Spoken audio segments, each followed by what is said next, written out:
Now, for our explainer tonight. Now, the long holiday has begun, marking the end of the 2021 school calendar year.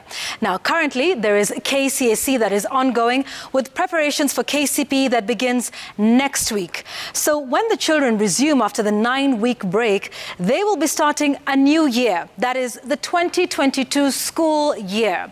Now, in an accelerated, packed schedule, the first term will run for 10 weeks with a 3-day half-term break to run until the 1st of July.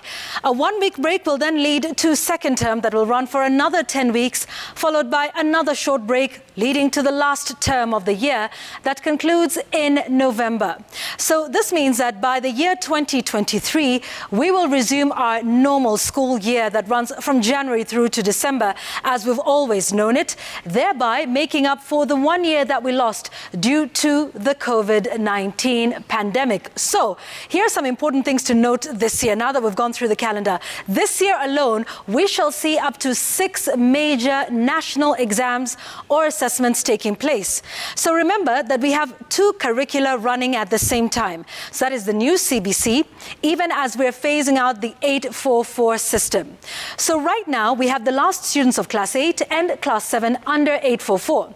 So like we talked about, these 6 major national exams or assessments, they are the KCPE that's starting next week, the KCSE that's already ongoing during this break, and then we've got a national assessment of those who are in grade 3, and then we've got another set of KCPE and KCSE at the end of this year, and then there is the national assessment that will mark the transition from grade 6 to grade 7.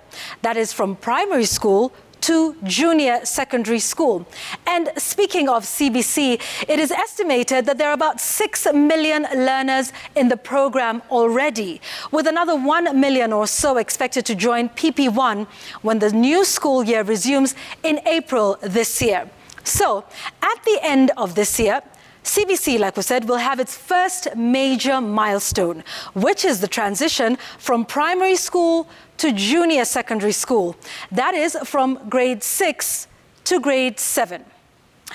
But this time, we will not see the usual marks out of 500 or 700, as was the case previously. You know, we'll hear terms like the student met expectations or exceeded expectations. The method of assessment involves both a formative or continuous assessment, which is school-based, that accounts for about 60% of the total score. And then we've got a national or summative assessment that accounts for 40% of the score. So how does this work exactly? Let's listen to Professor Charles Ongondo, who's the director and CEO of the Kenya Institute of Curriculum Development. At grade 4, we shall be able to assess these learners and establish the level at which they are performing. And then be able to say, okay, out of 20%, and this is just quantification for purposes of, having some records, where is this learner? And then we do the same for grade 6. At the end of grade 5. So we've done it for grade 4. At the end of grade 5, we have done the same. And then out of 20%, what is the level of the learner? And then at grade 6 as well. So by the time a learner is leaving grade 6, we know their level of competency in the learning areas and in relation to the expected learning outcomes. But then we shall also have a national assessment.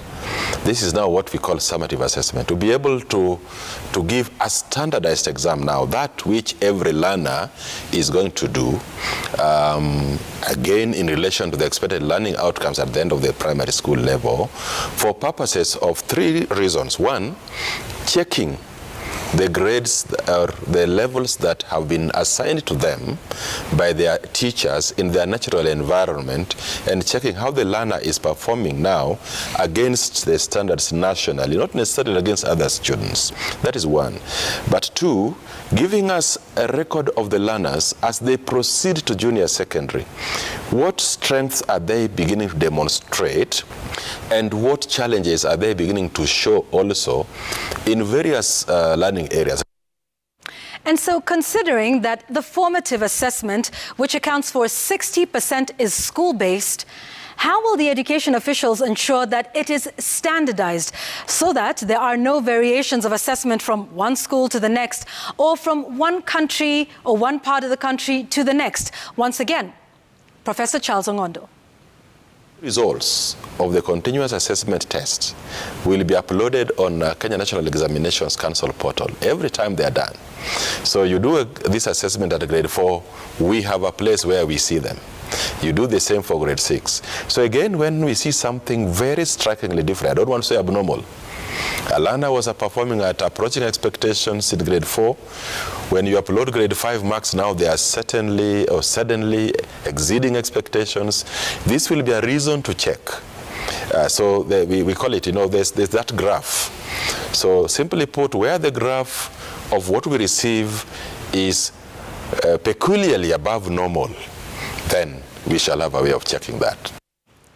Okay, so once they transit into junior secondary school, they will spend 3 years here, during which the children will be exposed to a broad-based curriculum to enable learners discover their talents and potential before specializing in what are known as pathways once they move to senior secondary school. So let's just pause here for a minute. These are the pathways: arts and sports and science. And then you've got the social sciences, from where they can choose 3 areas or 3 tracks. And then you've got science, tech, engineering, and mathematics. So this is what will be happening essentially during the 3 years of junior secondary school.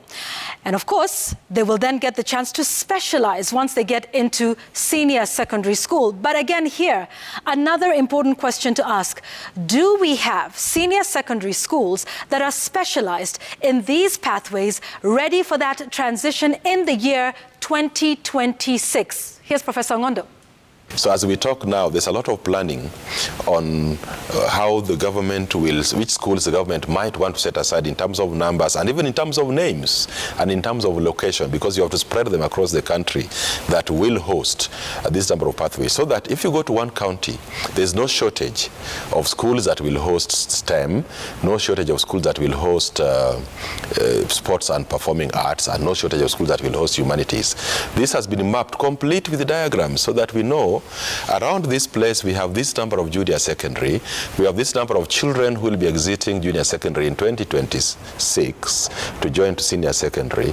These are the schools around them that could offer senior secondary and to which they could move. That's what to expect with CBC as we go forward. That's my explainer tonight.